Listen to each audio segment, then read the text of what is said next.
When Mo contributed to my presentation, one of the things he said is AI is not the future, it is the present. Lauren, what you're saying is that AI is, which is what I truly believe, should really be a tool, and it's not going to replace human connection, but it does make the job of being a personal trainer even more complex. I think that there will always be this place for human interaction, for connection, for community. You have to find a way to work with AI. Don't fight it. It's one of the things where if you just keep on fighting it, it's going to fight back at you even harder.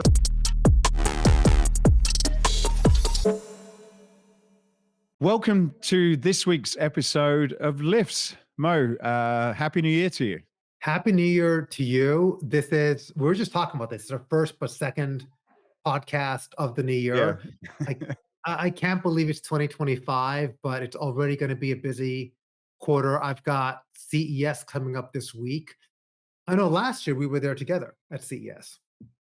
That's right. Yeah. I've been for past few years, so it's the first year I'm not going to be going. So I'm missing out. I've heard I'm missing out on. So well, why don't you tell us on some of the fun stuff you're going to be doing there, and just to make me feel left out of the whole thing. Well, just so that you don't feel all that bad. If you remember last year we were at the Fontainebleau, and this year I waited too long to book the hotel. So pro tip: if you're going to CES, book your travel and hotels early, because the rates are just going to be a little bit insane. So I'm staying at the Marriott down the strip, not at the Fontainebleau. So you're not missing out on that. I know they've got your equipment in there as well, which is really nice. But this year, I'm really looking forward to a lot of which we'll be talking about today: AI and innovations around AI, specifically as it relates to two areas: healthcare and wearables. And I think we're going to be seeing a lot of innovation that's driving personalization, that's driving acceleration of data management, of data ingestion, data analysis. It's going to, I think, help accelerate innovations in healthcare. So there are a lot of sections at CES at all three areas. So some at the RES, some at the Venetian, some at the main Sands Convention Center. I've got a busy week. I've got dinners. I've got events. I mean, you know how this thing goes. But hopefully we'll do an episode where I can kind of recap some of the findings that I found from this year's CES, which I think is going to be really interesting for the industry that we're in. Well, we got a special guest on today. I'll let you do the introduction then, Mo. Yeah, we've got Lauren Shroyer, who is the Vice President of Product and Innovation at ACE, which is the leading nonprofit fitness education and certification organization.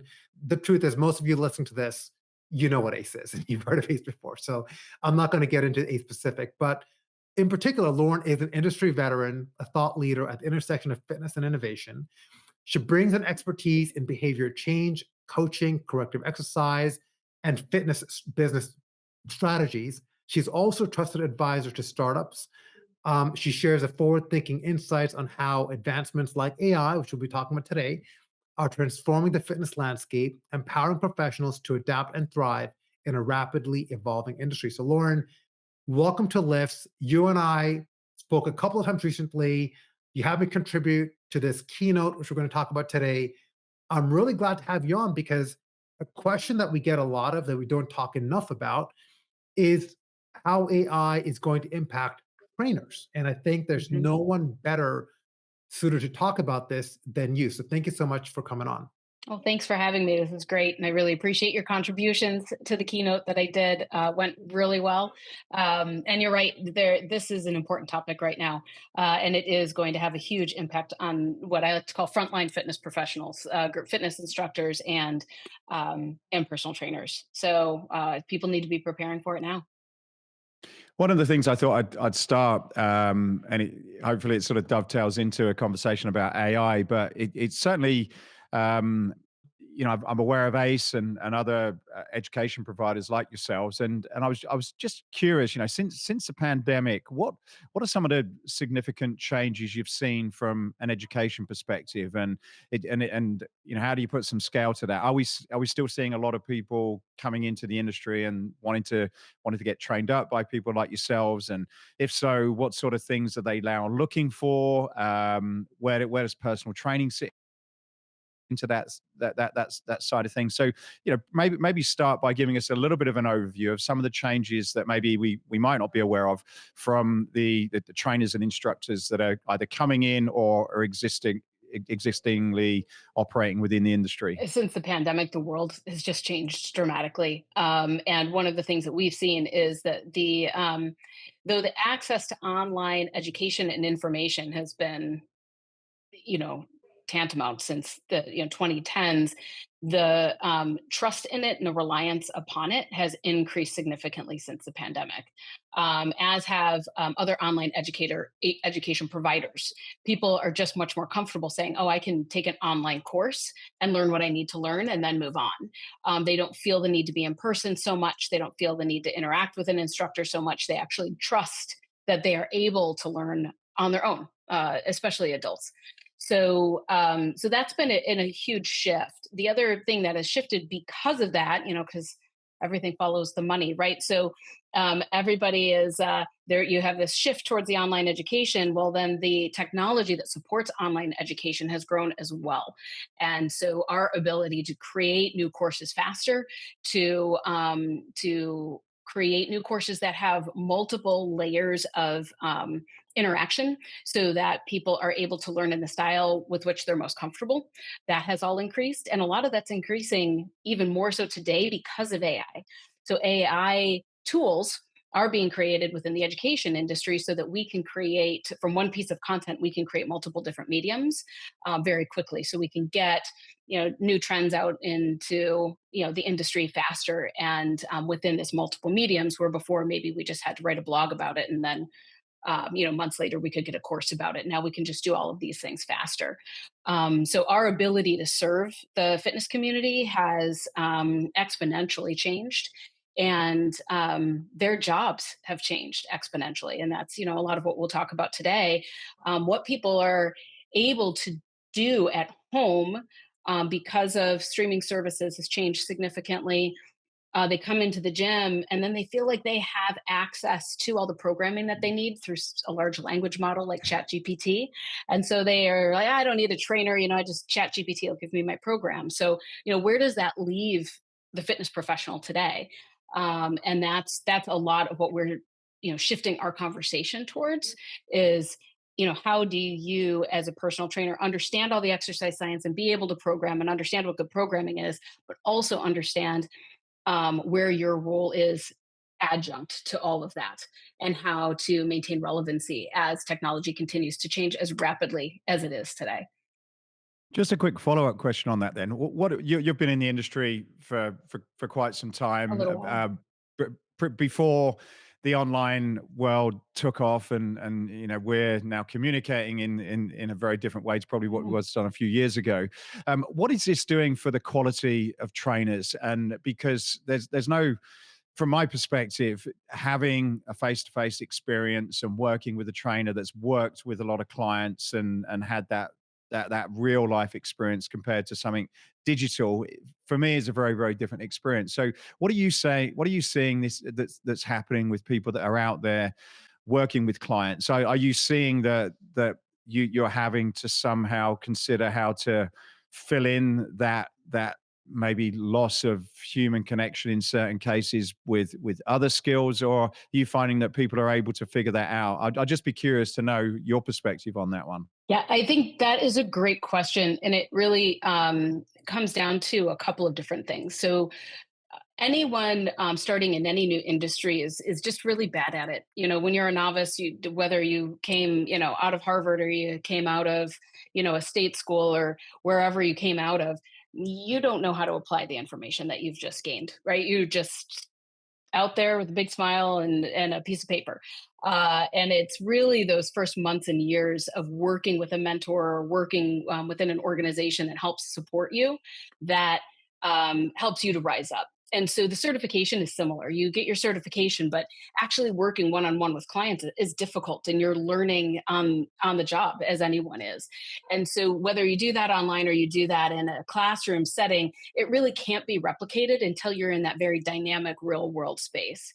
And what I love about technology is we can support that better today than we could have 10 years ago, because now what you can do is you can come very quickly to ACE and say, oof, I don't know how to do this. I'm a 22-year-old former American football player. And I thought, being a personal trainer would be cool and fun. And my first client is a 55-year-old woman with bilateral knee pain and has never exercised in her entire life. But I don't know. Okay, like I know what the book says to do, but how do I talk to this woman who's my mom's age? How do I have a conversation? How do I motivate her? How do I work with her as a human and as an individual? And that could never really be taught through classes or through books. Like that is just very experiential. So now, my goal since I've taken over product at Ace has been whatever that scenario you run into at work. I want you to be able to just go onto Ace and say, "Oh my God, what do I do next?" and find a course that's going to help you and short ones. And the beauty of AI is that it's making shorter, more accessible. It's called micro learning, so that you can learn only exactly what you need in 5 or 10 minutes instead of having to take a 3 to 5 hour course to get maybe 5 or 10 minutes of information that you need. And I think that's incredible in terms of how you're looking at innovation. But I want to take one step back, maybe a couple of steps back.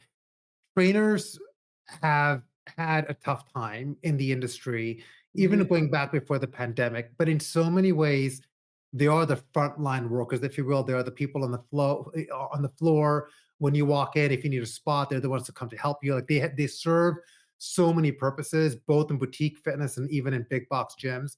Then the pandemic hit, and all of a sudden, it feels like gyms could not shed trainers more quickly. And they were just like, okay, I've got to worry about my lease. I've got to worry about the overhead. You're an Sure. overhead, so you're not going to get paid. They had to go look for other jobs. Then when gyms opened back, everyone expected them to come back, but they didn't come back. And I think that there's this trust in the relationship between the gym or the brand and the trainer. I think during the pandemic, the gym also invested a lot in digital. They just said, okay, I need to reach my consumer in a digital way. So I'm going to select my best trainers. I'm going to create digital platforms. I'm going to make digital programs, but I don't need all of this staff. Then they had to welcome them back in. And what do you think about like how has the pandemic itself and coming back from it just evolved the psyche of what it means to be a trainer? Because do you feel like there's been a break in this trusted relationship where now it's a bit more adversarial or the trainer has to look out for themselves? Because the other thing that I might add is if you did go out during the pandemic, and there I don't want to name names, but some gyms have done this, if you went out on your own because the gym wasn't giving you clients or the gym wasn't letting you get on the digital platform and you created your own personal training business, you were fired. I mean, I have friends here in the DC area who work for some major gym brands who are personal, in fact, my personal trainer, who was fired during the pandemic because they took clients virtually before the gym had their own platform ready just to survive. Hmm. That's a pretty awful way to treat what I think is a very valuable asset to a brand. So, how have you seen the psyche of a trainer change, and what kind of tools as Ace would Ace provide to help them there? Yeah, absolutely. So that there's a lot there. There has often been distrust between the clubs and the frontline workers, right? The frontline workers never felt like they got paid enough. The clubs are taking such a big percentage of what their that hourly cost was for a session. Um, Trainers left very frequently. Clubs didn't feel like they could invest in trainers because they would jump so quickly. And truthfully, some people got into the industry and 6 months later were like, this is not the fun I thought it was. This is actually hard work. And so the turnover of personal training has always been very high. So it's a kind of a long history of both of that, both sides just sort of distrusting the other. And then what you talked about, Mo, is yeah, absolutely. During the pandemic, the furloughs and then the layoffs were across the board, and they were our pros, and we said, okay, the first thing we did was let's show you how to get up online and start training your clients online because you need to make ends meet. And so throughout the pandemic, for the first probably 8 weeks of the pandemic, we did weekly webinars with people who had already made that transition. And this was all free content. It's also free on YouTube. It's just, how do you do it? How do you make that transition? How do you get up and running? And what we saw was a lot of them said, well, wow, whether they kept doing it online or they started going to people's homes, they thought, well, I can keep 100% of my hourly now. Why would I go back?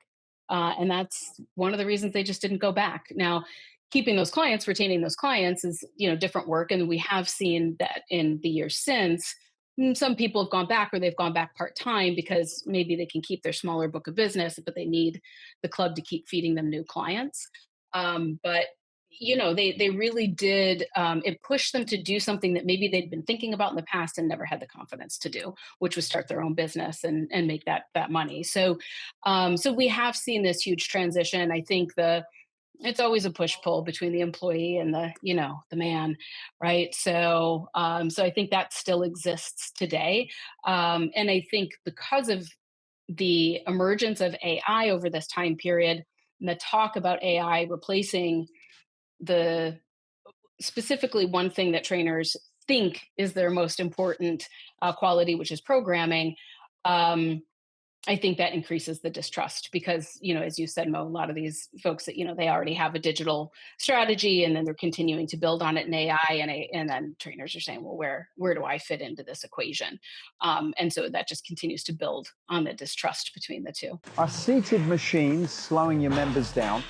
With many people spending the whole day sitting in their car, at the office, and in front of screens, then you have to ask yourself, should you really be sitting down when you're exercising? As seated machines do not promote all body movement, then a solution that encourages standing, putting the body in an upright position, will make workouts more effective. Help your members break from sedentary habits with more active training. Are you interested in creating a more dynamic workout environment? Then contact us today.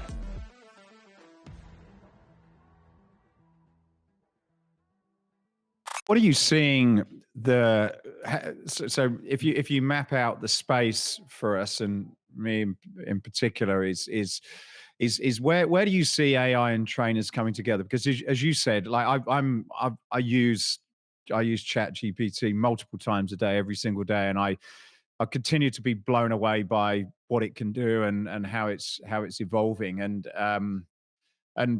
I'm curious, if I was a trainer coming into the industry and decided that this was going to be my career, knowing the speed of change and what this type of technology can do and how it integrates into wearables and how it can start predicting certain things, like what should I focus on as an individual trainer to be my sort of unique proposition that's worth me investing in for at least a number of years, that I'm going to be fairly safe that will give me, and I know everything changes in future and you can't bank on anything, but like if I was thinking about it, where do I invest my time knowing that this is always going to be valuable and AI will enhance that, as opposed to putting my time into focusing on a particular area of the space and then suddenly there's just ways to do it better and cheaper and more effectively? Yeah, I think that's exactly the right question to ask. Is okay, this is happening. This is what's happening right now. And when Mo contributed to my presentation, one of the things he said is AI is not the future; it is the present. That was one of the favorite quotes that I put in. It is now. This is happening now. And so, what does that mean for each individual, whether you're a veteran or whether you're new in the industry? Um, kind of narrow it down to three things that AI cannot do today, and I don't think will become AI's biggest strength. So, one, AI cannot create connection between humans. There's no connection there. That is not human, and humans know that. So, if my watch buzzes and tells me that I need to stand up, I dismiss it and I keep doing what I'm doing. But if my trainer called me up and said, "Hey, how long have you been sitting today?" I might go, "How is going to stand up?" Right? Or even a text, right? Because there's a person on the other end of that. There's this different connection there. Um, the other thing that AI can't do is be creative. It's not creative. Even AI art today is not creative. It's just pulling elements from human creativity. So even if AI does create the program, well, does your client like it? Do they hate some of those exercises? How might you change things up if this is the same program for 4 weeks in a row? What would you do differently, right? So there's a creativity aspect to it that AI does not do. And AI also doesn't have common sense. So I also use Chat GPT multiple times a day. And we both know that when we get information out of Chat GPT, some of it we better double check. There are hallucinations in there where Chat GPT kind of makes up some stuff. out of all, because it has so much information. So it's really piecing together all of this information that still happens. But it's also getting that information maybe from sources that aren't entirely credible. So you have to apply your own common sense to it. So those are three things that AI doesn't do well. And what that really boils down to for trainers and group fitness instructors as well is embracing what makes us human and getting really, really good at communicating with your clients. And when I say that, it's not just having a conversation and how was your weekend and small talk. It means understanding the umbrella of what we're doing at the gym as a frontline worker, right? People are coming in because they have fitness goals. And whether you're a group fitness instructor or a personal trainer, your job is to help them achieve those goals. It's to help them exercise more because that's what's going to help them achieve those goals. And behavior change coaching skills are really what helps you tap into working with somebody else so that the motivation doesn't come from the 2 hours out of 168 that you are together every week, but instead carries over into, those other hours out of the week where your client is alone and they're faced with, do I have a donut or do I have scrambled eggs? Right. And that's how they begin to value that relationship, because now what you're giving them is something that's irreplaceable. And Chat GPT can't give them that. It can't give them the feeling of accountability. And it can't help them tap into intrinsic motivation. And it can't help them break down barriers that they've had in the past to that success, right? Only a person's conversation and that back and forth reflection and understanding and empathy can help somebody really understand themselves such that they can make changes in their the way their lifestyle and the way they approach their life. So really at this point, all of that background is really important. Exercise physiology is extremely important, but being able to coach and being able to understand the and finesse the skills of behavior change coaching, that is where the value is. And that creating that connection between you and that person, as well as that community connection within the club or the gym or the studio, wherever you are. Those are the two things that are really essential for frontline fitness professionals going forward. So, in a lot of ways, Lauren, what you're saying is that AI is, which is what I truly believe, should really be a tool, and it's not going to replace the human connection. But it does make the job of being a personal trainer even more complex. Not only look, it's not like they're going to a 4-year school. They're going through a very rigorous, robust certification program. They've got to learn that. In some ways, they also have to understand communication.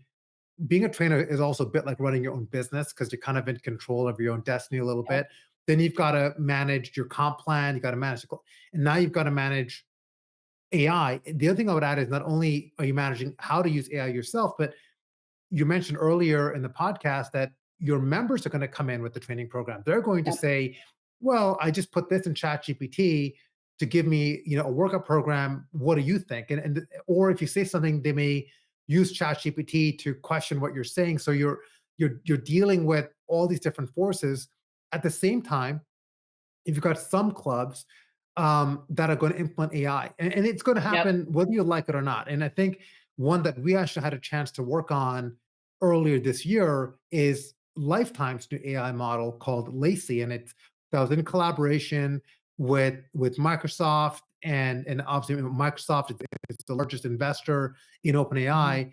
And I thought that how they approached it was really interesting. It was done through a phased approach. They initially did Lacey to just give club information, things like hours, what each location does, but then the AI learns on what the member actually wants and is asking for. And future versions are going to include things like customized class recommendations and so on. So I think in Mhm. this example and how Lifetime is implementing AI, hopefully it could be a tool where now trainers could say, hey, Mo came in or Matthew came in for the last 6 months. This is what they've been searching for. This is what they've been interested in.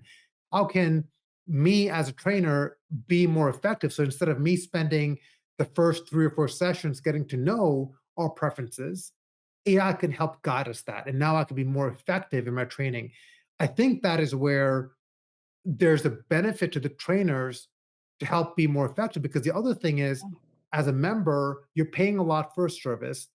And if you can deliver a quicker result and have a better outcome, you might stick onto that trainer for a longer time. Absolutely. No, that's absolutely true, Mo. And I think, as you're talking through this, one of the things that strikes me is, folks who don't work, with technology very frequently often are intimidated by it. It's scary. You're not quite sure what it is and why it's there. And there's a tendency, and I've seen this happen time and again, where, a member will come in and say, Chat GPT put this program together for me. And the trainer will say, well, that's terrible, because chances are good that it's not terrible, period. Like, the chances are good that the program is actually great. And that is really important to embrace. It's really important to embrace what AI is putting out as an improvement in efficiency, as an improvement in your ability to reach your customer and understand your customer. With the example that you were using today, I liken it back to, back in the day, a long time ago, when I was personal training, and somebody would fill out a form and check a whole bunch of boxes and write all of their things down. But I had that information. I read it. I reviewed it before I saw them the first time, because I wanted to know as much as I could about them, and then asked questions based on what I already knew, instead of wasting an hour asking them questions about information I already had access to. So AI in this lifetime example is really pulling in more and more information and feeding that to, whether it's to the salespeople or to the personal training folks, who, by the way, are also salespeople, to help them really understand who this customer is, and how can I connect with them with the information that I have today. So it allows us to prep sooner. I think the other thing, in today's large language models like ChatGPT, we have to be very good prompt engineers. So we have to go in there and we have to learn how to talk to it in such a way that it gives you the answer that you need, right? And then people will get frustrated with it and they'll say, "Oh, this, chat doesn't work for me." Well, it's because, you just need to spend a little bit more time trying to help chat understand what your needs are. And as you do that, now you start to get better and better programs out. I used to work in Silicon Valley as a personal trainer, and I'm telling you, my clients, they didn't come in ignorant to exercise at all. They, whether it was through magazines back in the day or the internet or whatever, most people will tell you they know what they need to do. They just need to actually do it. And so Mm. ChatGPT is a great tool for folks like that. With now, personal trainers can use that same tool, and they can plug in this information, and then they can get programs, and then they can apply those programs to their clients, which saves a ton of time, a ton of their time, to be able to take on more clients. Now they're finessing and tailoring a program that was already created for them. Now that's today. In, I don't know, in months, in a year, there are programs out there already that are available, and they will create they have algorithms. These machine learning algorithms have been out there for a very long time. So they're getting better now, and they're getting more accurate. As you were talking about, that data ingestion, Mo, of wearable data, that's coming. Bring all of that information in to your program design, and bring it in real time. Now you're not stuck with a program that you wrote 2 days ago for a client who comes in. You're ready to do a leg workout, and they say, "Yeah, I've ran for the past 4 days in a row. I slept for 3 hours last night. I think I'm coming down with something," and you've got heavy leg day planned. Well, okay, now I have to change it all up, and I have to do it on the fly. Well, that information through wearables and will all be there, and now your programming model, your AI programming model, will already have the right program for you, for that client, for that day. Mm.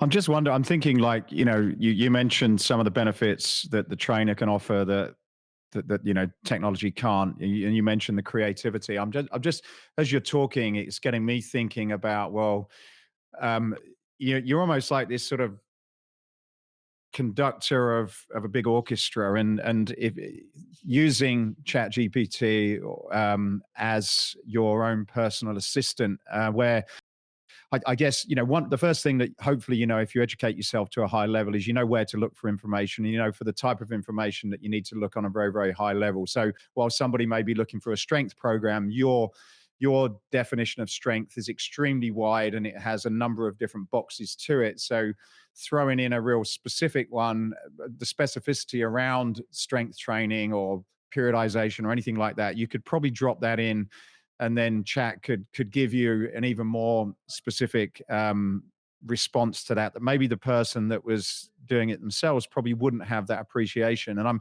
just wondering also whether you could teach it as well. So you said about behavior change, maybe you could teach it about the client and understand their psychometric profile, for example. Or maybe you could maybe there's sort of other pieces of information or research that's come out. Like I follow people online, and almost like every week there's a new study that's been done about strength training or recovery or whatever. And whether as a trainer, if you continue to study, but you're putting that into your chat GPT, teaching it some of the latest information, and then you're almost like staying on top of the research. So your effectiveness, as well as the practical, noticing the practical results that you're getting from people, could maybe turn you into a super trainer. Like you said, if you embrace it, as opposed to you competing against this, this machine in some way. I don't know what your thoughts are on that. Oh, I love it. I absolutely love it. I think it's absolutely accurate. And a lot of people don't realize that every time you interact with ChatGPT, you're teaching it. It will remember that conversation. It's now it's part of its memory. Anything you put in there, you copy paste something that you wrote on your own. Now it's part of ChatGPT. You have to also know that it's part of all of ChatGPT. So I wrote it, and now both of you have access to it as well, right? So, but it does remember that in relationship to you, or if you say, Susie Q, my client, who's this old, right? Chat GPT has that information. And so that's the prompt engineering. And that's very highly intelligent prompt engineering, because you're taking what you know to be important and putting it in there. And the average user doesn't even know, that kind of recovery is important, or that they should be considering periodization and maybe not running 4 days in a row before a planned heavy leg day. So much of what you have both been talking about in this last segment makes me think about this new, almost pure AI-based gym called Lumen Fitness that's in Texas. And in some ways, it's going against what we've been talking about on this episode, which is that you need a personal connection. You need to have some sort of, integration with humans. And here in Lumen, I know that there are some staff here, but by all accounts, they are largely taking the human out of it. So you're basically looking at a screen. There are cameras on the screen's giving you the input, screen's giving you the recommendations. Do you think that this is the future? I haven't had a chance to try Lumen. Matthew, I don't think you have either. I tried it at Ursa, like a small version of it Yes. last year. Yeah.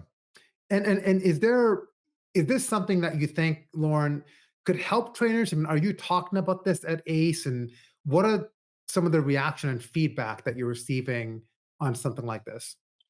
I think it's fascinating, because I think all of these things are fascinating. It's an experiment, right? It's a hypothesis, an experiment. It's a very expensive one. So, for them, I hope it works. But it is a hypothesis that there's a market out there of people who don't want the human interaction.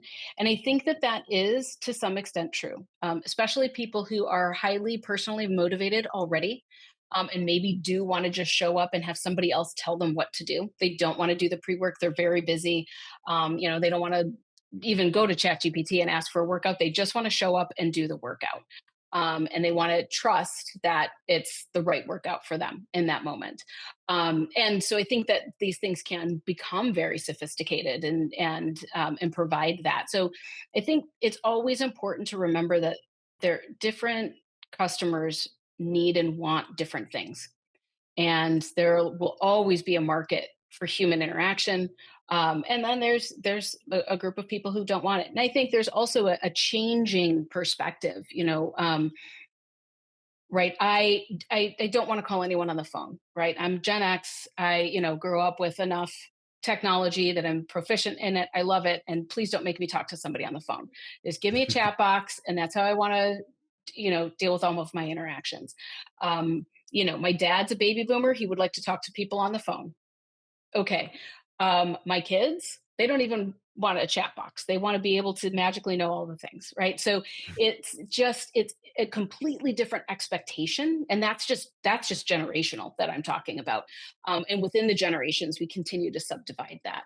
So so I think there's a place for something like this because there is going to be a subgroup of folks who just don't want that human interaction. They want to go in, they want to get their workout, they want to leave, they want to say hello and goodbye to the person at the desk and go home.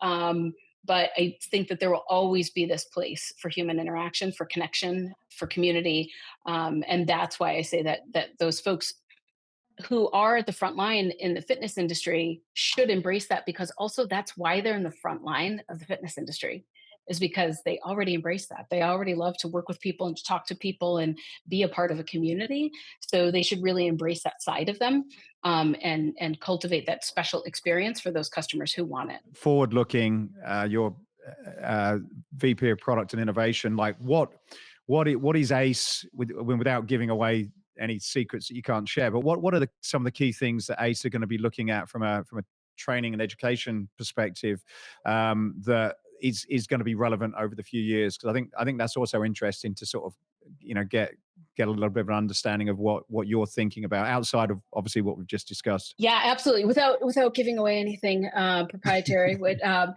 like, oh, what can I say? We're thinking about a lot. Because the landscape has changed so much. The technology that serves the work that we do has changed significantly. And what we can provide then on the other end to who we call our learners and our pros is exceptional. So a few years ago, we created a site called ACE Compass, which is only available to ACE certified professionals. And that site is there's a machine learning algorithm that powers it. So it's an AI site that learns about you, learns about what your career needs are, and then feeds you new information, articles, podcasts, what we call challenges, which are groups of articles, podcasts, and activities that we recommend so that you can forward your career and that we're, continue to fuel this. AI is one of the topics in there.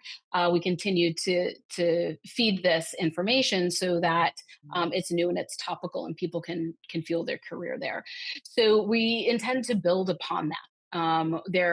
We look at it's a very interesting model when you're a certification organization because once somebody becomes certified and then decides to stay within the industry, they're with us throughout their career, right? And so, as the head of product, the way I look at that is, great, we have a customer for their whole career, but also we have an exceptional responsibility to that customer because they're our customer for the rest of their career, right? And so I take that very seriously to make sure that we're providing value to them for their entire career. And that means both on the career side, but also on the education and information side to ensure that we're giving them everything they need in the way that is the most modern and in the way that they're expecting it today, which is different than the way they expected it 5 years ago, and incredibly different than the way it was expected 10 years ago. So we are continuing to build, as they said a little bit earlier, using AI, using new technology. As the technology comes out, we have a wonderful partner. Our learning management system partner is fantastic. And, they stay ahead of things and they help to keep us ahead of things. And now we're looking at what's that next evolution of ACE and education. And I'll just say that AI is definitely the cornerstone of it. It is going to help us to completely change the way people learn. And there are some new gyms that are coming up. There's one called Fred Fitness in Santa Monica, I believe Santa Monica, California, that is, the first, or at least it called itself the first AI enabled gym. I believe it's open now, but we're going to see more and more of this coming. And the reality is that I think there are two things that are true. Um, as it relates to gyms and AI. The first one is that AI is not going to replace personal trainers. Personal trainers are going to be there. AI is not going to replace them. And the second one is really a message for the gyms that AI is not going to replace personal trainers, right? And Yeah, both of those messages are true for both people. right. And even though you're looking at gyms come up like Fred Fitness or Lumen Fitness, where they're using AI to really help navigate a path or do form correction or other things like that, these, I believe, are really tools that are going to enhance what a personal trainer is. And in some ways, that job of a personal trainer or how a personal trainer looks at, okay, I've got an hour session that maybe takes another 30 minutes to prep before, 30 minutes to prep after. That prep time and the session time, I think is going to evolve because now Mhm. you might get wearable data coming in as you mentioned, Lauren, if you didn't sleep well or if you have a heavy lift day, you may have other things that the AI might be able to tell you and educate you on to make your craft better and to make, but Mm. ultimately the outcome more effective. So we'd like to wrap up with a final thought. And Lauren, I will start with you first. Given that you've just done this keynote on AI, you're a leading product and innovation for a group of people that have been through a lot of the last 5 years. Do you have any final thoughts for this episode?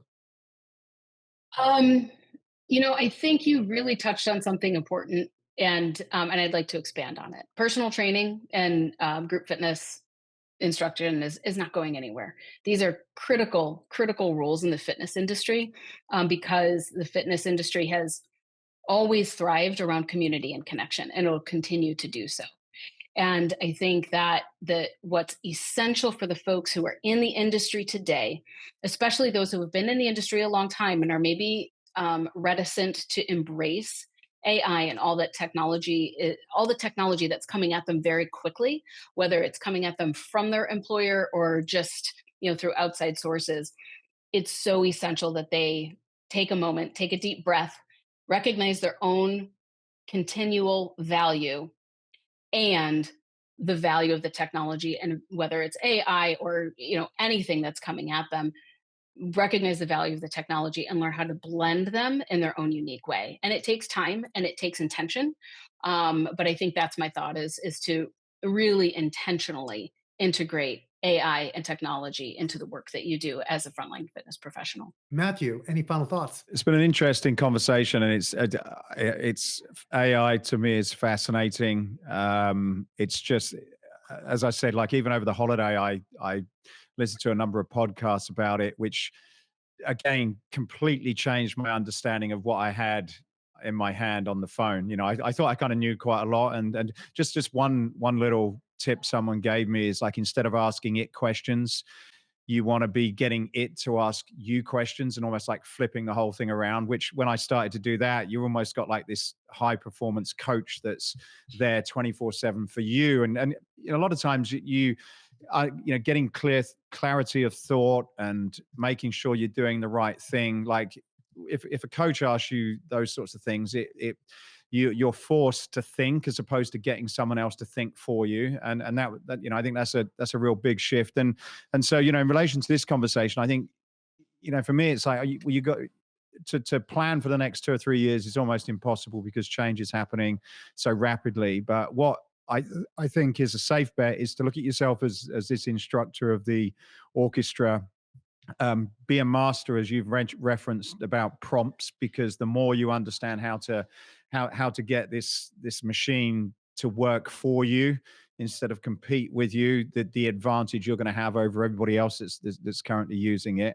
And the creativity that you mentioned, Lauren, I think you've got to be creative, because doing things as you've done a few years ago means that you're going to be out of a job really, really quickly. Like I think people are going to get blown away by how quickly most of the things that they've done is going to be replaced by a machine. But I do think if you can learn about it, and that's probably the best start, is just put hours every week in just learning out about this whole thing. And I think there's a really exciting future that I'm very proud that something like this has happened in my lifetime to to be part of.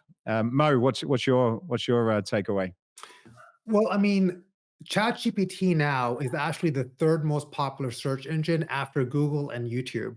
So it is growing by about 13% every single month. So the use of ChatGPT, getting more familiar to the things that you both and Matthew talking about, it having you questions or Lauren about prompting and understanding how to ask it questions. We're only going to get better at it, and the results are going to be better at it. The engine is going to be better. So you can't avoid it. I think you have to find a way to work with AI. Don't fight it. It's one of the things where if you just keep on fighting it, it's going to fight back at you even harder. But we need to revisit this episode, Lauren. I feel like in 6 months, because the things that you're doing, Mhm. I'm going to be at CES. I'm sure I'm going to come blown away by some of the new innovations that's happening at CES this year. One thing is for certain, this industry with AI is moving at a faster pace than anything else that we've ever seen before. It's going to be a transform. I think AI and GLP-1 are two incredibly transformative forces that 2025 is in a lot of ways going to help redefine personal training and the relationship and the importance. I think it's going to solidify the importance of the relationship of the personal trainer and the member.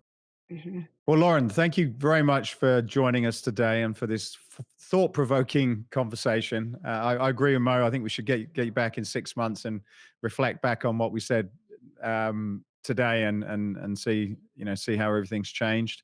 If anyone's got any comments or questions, then you can go to the Lifts LinkedIn page. We'd love to hear any questions or comments that you've got, and potentially use them for future episodes. And that's it. So if you've enjoyed this discussion, please don't forget to like, subscribe, and share it with a friend or colleague. And thank you very much for listening.